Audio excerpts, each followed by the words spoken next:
Bonjour la famille, j'espère que vous allez très bien et que tout se passe bien de votre côté. C'est votre frère David Samba, c'est ça. Dans cette vidéo, nous allons parler de la langue chinoise. Je crois vous l'avoir promis dans la vidéo que j'ai postée récemment qu'il était question de partager avec vous des expériences en langue chinoise. Pourquoi le faire? Parce que jusqu'à preuve de contraire, il y a des gens qui veulent bien apprendre la langue chinoise, mais sont bloqués par des idées du genre que la langue chinoise, elle est très mystérieuse, que cette langue ne peut pas être enseignée ou encore étudiée. Pourquoi? Parce que déjà, en regardant, il n'y a ni lettres, ni signes de ponctuation, mais comment faire pour apprendre cette langue? D'autres osent même croire que la langue chinoise, elle est tellement mystérieuse que les gens qui parlent cette langue-là sont des extraterrestres ou encore sont hyper intelligents. Non, c'est faux. Vous aussi, vous pouvez apprendre le chinois et puis parler bien chinois. Pourquoi pas attirer des opportunités tant rêvées? C'est ce que vous devez comprendre. Et bien dans cette vidéo, nous n'allons pas parler de l'apprentissage comme tel, mais je vais parler des généralités de la langue chinoise. Parce que c'est toujours important de connaître le pourquoi. Il y a beaucoup de gens qui apprennent la langue juste pour apprendre. Non, vous ne devez pas apprendre une langue parce qu'elle est populaire, mais vous devez connaître les caractéristiques de cette langue-là et qu'est-ce qui rend cette langue atypique. C'est ce que je suis sur le point de vous donner. Ce que vous devez retenir, c'est que le chinois fait partie des 6 langues officielles de l'ONU, à l'instar de l'anglais, le français, l'espagnol, le russe et l'arabe. Le chinois fait partie des langues officielles de l'ONU. Vous remarquez d'ores et déjà que le fait d'apprendre déjà le chinois vous laisse déjà accès libre d'entrer dans cette organisation mondiale. Non pas seulement cela, le chinois est une langue officielle de plusieurs pays. Beaucoup pensent que le chinois n'est parlé qu'en Chine. Non, c'est faux. Au Singapour, on parle le chinois. En Taïwan, on parle le chinois et bien d'autres. Vous comprenez? Donc, à part la Chine, il y a des endroits où le chinois aussi est parlé. De par sa superficie, je pense que la Chine est classée parmi les 5 plus grands pays du monde. Vous allez comprendre avec moi que le nombre de population de ce pays fait en sorte que cette langue soit populaire. Et pour ce faire, la langue chinoise est la langue la plus populaire du monde, de par nombre des gens qui parlent cette langue-là. À ne pas confondre avec l'anglais qui est la langue la plus utile et la plus utilisée du monde. Vous devez bien faire la nuance, c'est ce que vous devez comprendre. Alors, je vais aussi partager avec vous quelque chose que vous devez retenir qui est très important, c'est que la Chine que vous voyez a aussi des ethnies. Et on compte 56 ethnies en Chine. Voilà pourquoi ce n'est pas conseillé de permettre aux gens de dire que j'apprends le chinois. Non, quand vous dites le chinois, vous faites référence à toutes les langues qui se parlent en Chine.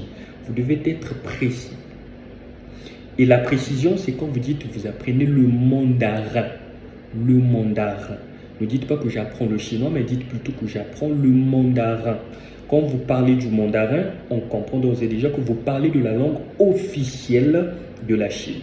Donc les 56 ethnies que la Chine compte fait en sorte que chaque ethnie ait sa langue. Voilà pourquoi vous pouvez remarquer qu'il y a 4 Chinois, 2 Chinois qui se rencontrent mais ont du mal à se comprendre. Pourquoi? Parce qu'il y a des gens qui ne parlent pas mandarin, qui se contentent de parler leur ethnie. Il y a d'autres qui ne parlent que le cantonais, il y a d'autres qui ne parlent que la langue qui se parle à ou, ainsi de suite. C'est cela. Voilà pourquoi les Chinois, pour se comprendre, pour éviter un peu toute incompréhension, avaient voté une langue, qui est la langue officielle, c'est le mandarin. C'est la langue d'ailleurs qui vient de l'ethnie de Han. L'ethnie de Han, c'est la langue majoritaire de la Chine. Donc c'est l'ethnie, l'ethnie qui contient plus de gens en Chine, donc c'est l'ethnie majoritaire. Et ben, on a choisi la langue de l'ethnie là. Voilà pourquoi la langue officielle de la Chine, c'est le mandarin, donc le Hanyu. L'autre mystère que vous devez comprendre, c'est que, outre les caractères que vous voyez, il y a aussi une écriture qu'on appelle par le pinyin. Ok, ce que vous appelez par les tirets, les traits, les barres, on appelle cela les caractères. Et derrière ces caractères se cache une phonétique qu'on appelle le pinyin. Ce qui revient à dire que quand vous avez un caractère écrit, on ne lit pas le caractère, mais de façon indirecte, on lit le pinyin de ce caractère. C'est ce qui fait en sorte que la langue chinoise soit parmi les langues les plus difficiles du monde de par les caractères. Pourquoi? Parce que ces caractères-là doivent être étudiés, maîtrisés. Chaque son a son caractère. Chaque syllabe a son caractère. C'est ce qui fait de la langue chinoise la langue parmi les langues les plus difficiles du monde. Je crois parmi les 5 ou parmi les 3. Mais outre les caractères, de par la grammaire chinoise, le chinois est parmi les langues les plus faciles du monde. Donc c'est ce que vous devez comprendre. Vous devez faire cette nuance. Donc en dépit des caractères qui rendent cette langue difficile, le pinyin ou encore la grammaire de cette langue-là fait en sorte que la langue soit facile à étudier. C'est ce que vous devez comprendre. Donc moi, le conseil que je vais vous donner, c'est le suivant. Quand vous voulez vous lancer à apprendre le chinois, donc le mandarin, ne vous fixez pas en tête que le mandarin, c'est comme d'autres langues. Parce qu'il y a d'autres qui croient que celui qui parle mandarin peut comprendre facilement celui qui parle japonais.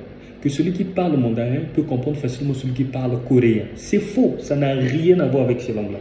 Donc avant de vous lancer, vous devez enlever l'idée selon laquelle que le mandarin a les mêmes caractéristiques que l'anglais, le français, l'italien, l'espagnol ou encore toute autre langue dérivée du latin. C'est faux. Vous risquez d'avoir des difficultés énormes et puis retarder votre apprentissage. Dites-vous que le mandarin est atypique et a ses propres caractéristiques. Dès lors que vous allez vous mettre cela en tête, vous allez apprendre facilement. Donc voilà ce que je voulais partager avec vous, les généralités sur la langue chinoise. Retenez que la langue chinoise fait partie des 6 langues officielles de l'ONU. Retenez que la langue chinoise n'est pas seulement parlée sur le territoire chinois ou encore en Chine, mais la langue chinoise est la langue officielle de plusieurs pays. Retenez, outre les caractères, il y a aussi ce qu'on appelle par le pinyin, qui n'est autre que la phonétique. C'est ce que vous devez comprendre. Retenez que la Chine contient 56 ethnies ou encore compte 56 ethnies et l'ethnie majoritaire, c'est l'ethnie de Han. Et la langue chinoise qu'on apprend, donc le mandarin, sort de cette ethnie-là. Ce qui revient à dire que la personne qui est issue d'une autre ethnie doit apprendre le chinois. C'est ce que vous devez comprendre. Donc si vous voulez apprendre le chinois, de par les généralités que je venais vous donner tout à l'heure, je crois que vous êtes déjà sur le bon chemin. Et dans l'autre vidéo, nous allons parler maintenant de l'apprentissage. Comment est-ce qu'on fait pour apprendre la langue chinoise? Ce que vous devez comprendre, pour aujourd'hui, je prends congé de vous. On va se parler très bientôt. On se revoit dans une prochaine vidéo. Au revoir.